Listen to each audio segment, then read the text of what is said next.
Dan saya Dian Febriansyah dengan 3 digit 6 terakhir 163. Dan saya Wildan Faiz dengan 3 digit terakhir 149. Oke. Daripada lama-lama main semuanya nggak sih? Iya.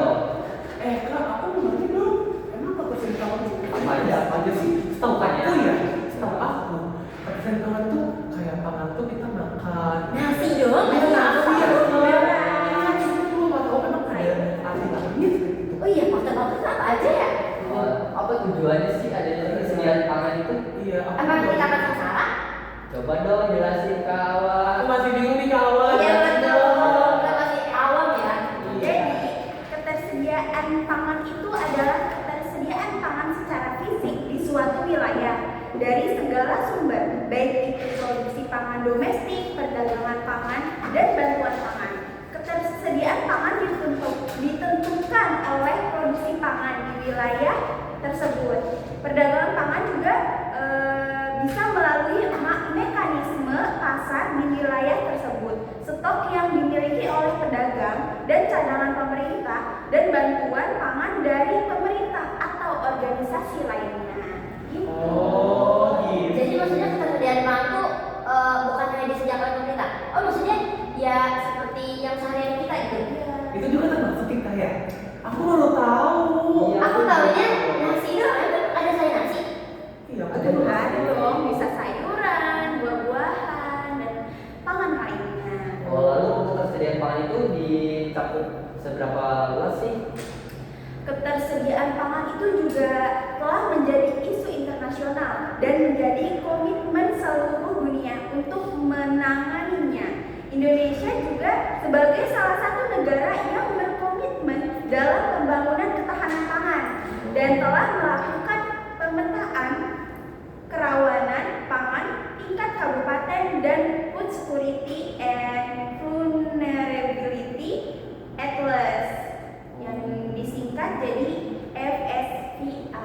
Oh, Kan kita bukan ketersediaan pangan ya. Itu ada tantangannya nggak sih? ada dong ya, kayak nih Ada dong. kalau kata aku ya, tantangannya itu ada ini aja Kak, ada solusinya nih. Yang pertama itu konferensi lahan pertanian tahanan pertanian. Nah, pertama itu ada pengaturan zona aturan tata ruang yang kuat agar lahan pertanian produktif tidak mudah dialihfungsikan. Yang kedua, ada program konservasi lahan pertanian termasuk intensif untuk mempertahankan lahan pertanian produktif. Yang ketiga, urban agricultur, misalnya di kota, vertical farming, untuk menghasilkan pangan lokal dalam atau sekitar kota sebagai kompensasi kehilangan lahan pertanian di permukaan. Nah, selain itu ada lagi nih tantangannya, penurunan kualitas dan kesuburan lahan dan juga perusahaan lingkungan. Nah, solusinya gimana sih?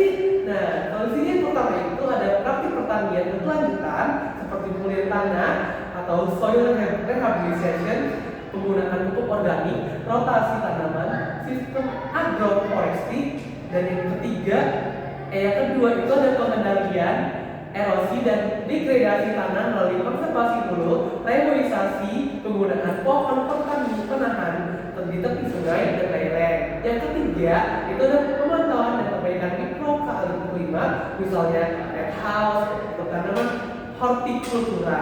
Yang terakhir nih, yang aku tahu ada keterbatasan air dan irigasi rusak. Nah, solusinya itu rehabilitasi jaringan irigasi utama sekunder dan tersier. Yang kedua itu ada pengelolaan sumber daya air secara integral termasuk hulu air dan peningkatan konservasi hutan, water set management. Yang ketiga itu ada adopsi teknik irigasi efisien misalnya SRT atau sistem irigasi tetes dan teknologi penghemat air.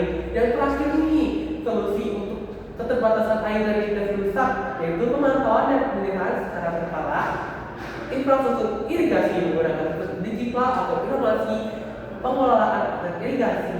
Gitu sih aku tahu. Oh, jadi tantangan ketersediaan pangan itu salah satu itu menyangkut ke air.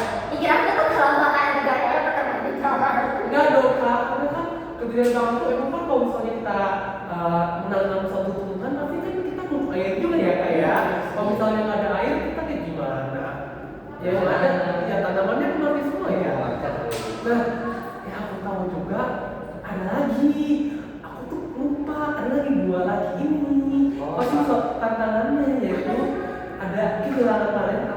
panen tinggi. Nah, solusinya itu peningkatan fasilitas penyimpanan dan juga yang memadai atau suhu, ventilasi, pengeringan, penyimpanan aman. Yang kedua ada standarisasi dan branding hasil panen serta pelatihan petani mengenai praktik penyimpanan dan penanganan pasca panen. Yang ketiga itu ada penggunaan teknologi modern seperti pendinginan, drying, kemasan agar menyimpan hasil panen lebih panjang. Yang keempat itu ada regulasi dan intensif untuk pengurangan food loss and waste atau FLW.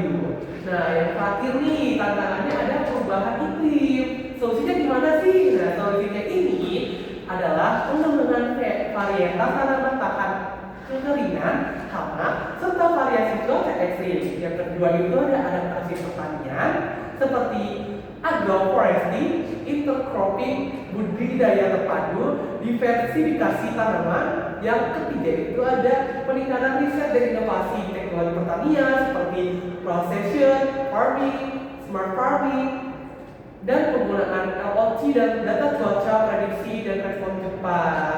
Yang terakhir nih, ada apa sih? Nah, apa sih solusinya itu yang terakhir untuk perubahan iklim itu ada perlindungan ekosistem alamiah seperti hutan, lahan basah, BIS agar fungsi hidrologis dan iklim tetap optimal. Jadi banyak juga ya. Iya dong. Nah, teman-teman, ketersediaan pangan juga punya tujuan. Jadi, tujuan yang pertama adalah memenuhi kebutuhan pangan dalam jumlah yang cukup. Salah satu tujuan utamanya adalah agar produksi atau stok pangan mencukupi kebutuhan penduduk, terutama kebutuhan pokok seperti beras, jagung, dan semacamnya. Yang kedua ada menjamin mutu atau kualitas pangan. Itu tidak hanya kualitasnya saja, tapi misalnya gitu, kandungan gizi, keamanan makanan, keberagaman buah, sayur, protein hewan juga menjadi bagian dari ketersediaan pangan. Selanjutnya ada menjamin stabilitas pasokan pangan agar ketersediaan tidak mudah terganggu oleh fluktuasi musiman, cuaca, pandemi, dan faktor eksternal lainnya. Artinya pangan harus tersedia terus-menerus, bukan hanya sesekali. Yang selanjutnya ada meningkatkan stabilitas dan jangkauan. Tujuannya ketersediaan juga mencakup agar pangan tidak cuma ada secara teori atau di stok, tetapi dapat dijangkau oleh rumah tangga baik dari sisi harga maupun distribusi. Ini agar ketersediaan pangan menjadi lebih bermanfaat. Selanjutnya ada diversifikasi pangan dan keberlanjutan pangan lokal, memperluas jenis pangan lokal, mengurangi ketergantungan pada impor, dan menjaga keanekaragaman sumber pangan sesuai agroekologi setempat. Selanjutnya ada mencegah kekurangan pangan dan kelaparan, di mana tujuan jangka panjang ini mengurangi angka kelaparan, malnutrisi, dan kerawanan pangan dengan memastikan pangan selalu tersedia. Yang terakhir ada kemandirian pangan, agar suatu daerah atau negara tidak bergantung secara berlebihan pada pasokan, contohnya pada pasokan luar dalam kondisi darurat atau gangguan pasokan global. Itu guys. Tadi tujuannya ya, tujuan ketersediaan pangan ya. Tujuannya. Tahu tujuannya terus banyak banget ya. Ya aku tuh cuma jam buat kita. Yang penting kita makan. Iya, banyak banget ya. Jadi kayak yang penting kita kenyang terus terpenuhi. Ternyata banyak banget.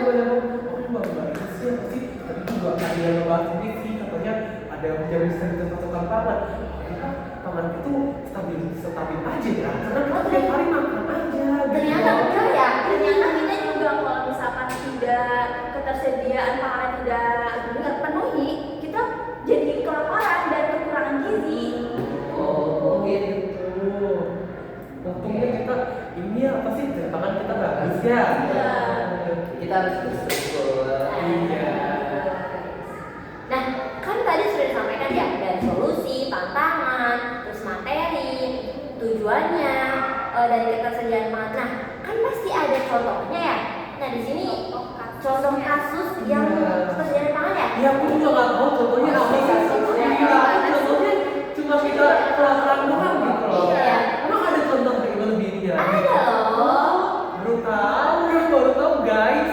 Oke, lanjut. Ayo Kak Dita. Ini tuh waktu ketersediaan pangannya tuh terjadi, bukan terjadi, maksudnya diambil dari jurnal karya Fidriani, Martianto dan Syarif pada tahun 2021. Nah ini tuh dari IPB ya guys. Terus tingkat ketahanan pangan di Indonesia tuh masih sangat beragam ya. Masalahnya kayak dari daerah terpencil, terus dari daerah yang perkotaan itu masih belum tercukup atau belum terpenuhi sepenuhnya. Terus ini antar provinsi itu masih berbeda lah. Terus penelitian ini para peneliti ini tuh meneliti 33 provinsi dengan 6 indikator penting seperti gizi buruk, itu paling parah kan yang sering terjadi.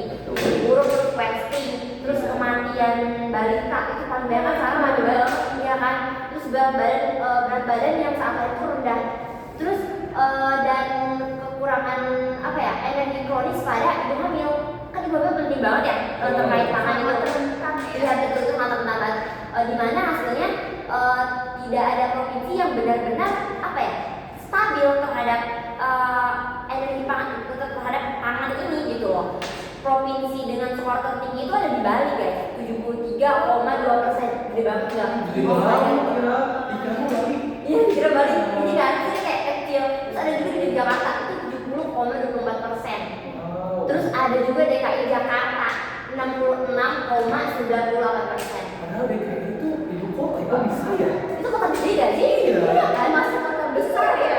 Terus yang masuk kategori moderate sector karena infrastruktur dan aksi pangan yang lebih baik itu sementara daerah seperti Papua itu tuh ada 31,44%. Terus NTT 39,22% guys. Dan Papua Barat itu berada di 48%. Terus masuk dalam kategori very low sector akibat keterbatasan distribusi pangan, kondisi geografis, dan ini tuh mereka tuh bukan hanya mencakup ketersediaan pangan yang kurang, tapi mencakup kayak masalah geografis, angka gizi yang buruk, terus yang masih tinggi gitu di mereka. Terus kalau persoalan utama di Indonesia itu tuh bukan cuma kekurangan pangan secara nasional ya, tapi karena ketimpangan antar wilayah gitu loh. Jadi kayak ini masih kurang, tapi ini udah stabil, ini masih kurang gitu loh. Sayang banget. Terus terutama antar kawanan barat dan kawanan timur. Jadi fokus kebijakan tuh harus diarahi kepada pemerataan distribusi sih menurut aku ya. Terus dan peningkatan akses di wilayah tertinggal terhadap distribusi. Oh, ternyata di Indonesia juga cukup baik. Iya, sangat kompleks ya ternyata.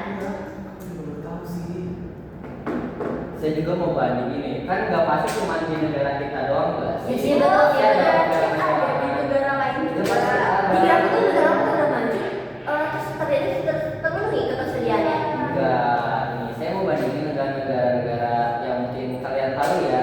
Jadi di sini saya ingin jelaskan bahwa di mana jika dibandingkan dengan hasil penelitian di luar negeri, misalnya di studi ALF pada tahun 2022 tentang ketahanan pangan di sub-Saharan Afrika. Nah, kalian tahu kan pasti. Yes, I know. Nah, di mana di situ kan pasti beda jauh dengan di sini. Di mana di sana krisis pangan, yang kalian tahu panas, gersang, lalu di sana juga banyak konflik apa? Politik ya, Wan. Lalu di situ juga terdapat perubahan iklim yang sangat ekstrim. Di situ juga terjadi ketergantungan pada pertanian tradisional seperti di negara Ethiopia, Somalia, Sudan Selatan, di mana itu sering menghadapi kelaparan. Nah, kelaparan panjang karena kekeringan dan instabilitas politik. Lalu sementara di Indonesia tantangan utamanya lebih ke timbukan struktural dalam pemerataan pangan antar wilayah. Nah, juga saya ingin bandingkan ini dengan negara-negara maju seperti di US, di Norway, di Aussie. Mereka punya ketahanan pangan yang tinggi berkat sistem pertanian modern. Mereka itu sangat maju dibandingkan kita dan negara-negara yang masih terbatas. Lalu di Australia mereka punya ketahanan pangan tinggi berkat sistem pertanian modern dan logistik yang kuat, tapi kekurangannya mereka tergantung pada rantai pasok global, di mana terjadi ketika terjadi krisis ekonomi dunia atau bencana iklim besar, sistem pangannya ikut terganggu. Lalu kesimpulan yang ingin saya berikan di mana Indonesia itu mempunyai ketimpangan antar provinsi dalam distribusi yang baik dikarenakan jarak yang jauh yang membutuhkan modal transportasi yang sangat tinggi. Lalu sedangkan di Afrika atau Timur Tengah di situ memiliki ketimpangan konflik dan perubahan iklim ya. Lalu kalau di negara maju di mana adanya risiko global dan iklim ekstrim, oleh sebab itu saya menyarankan agar kebijakan pangan di setiap negara harus disesuaikan dengan karakter tantangan lokal dan global.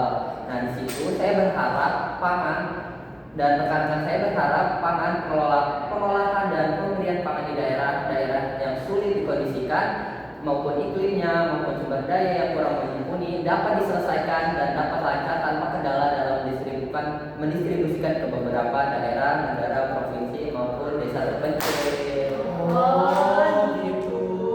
berarti bukan cuma di Indonesia saja ya? Ya enggak, masih banyak. Mungkin masih banyak lagi selain negara Timur Tengah. Ya, oh gitu ya, tangan gitu ya, atau kirim tangan. Iya. Nah, untuk kalau kan itu tadi sudah menyampaikan ya sampai ke contoh-contohnya.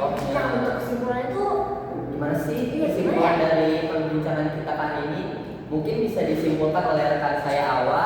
Itu silakan.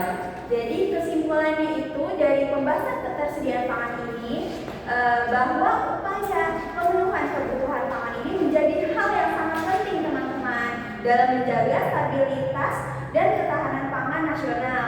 Tantangan utama seperti konversi lahan pertanian, penurunan kesuburan tanah, keterbatasan air, kerusakan infrastruktur irigasi, perubahan iklim, dan ketimpangan distribusi pangan antar wilayah masih bisa menjadi hambatan yang harus diselesaikan secara serius.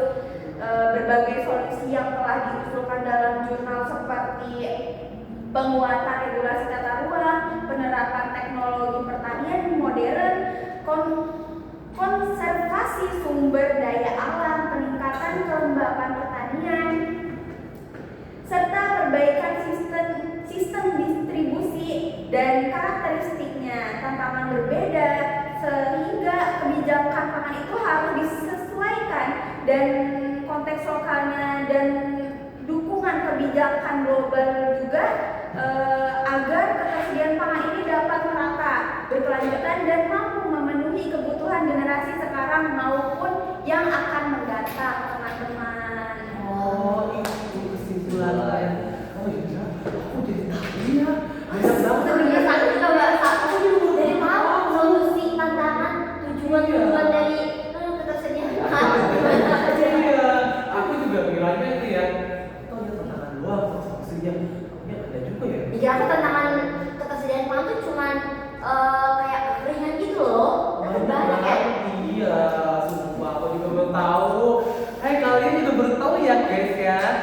Nah guys, jadi berakhirlah podcast kita pada hari ini mengenai ketersediaan pangan. Semoga materi yang kami sampaikan, saya dan rekan-rekan saya sampaikan bisa bermanfaat dan terkait kasus juga kita bisa melihat ya ternyata banyak di Indonesia. Maupun luar negeri ya. Iya betul. Ternyata cukup kompleks ya guys.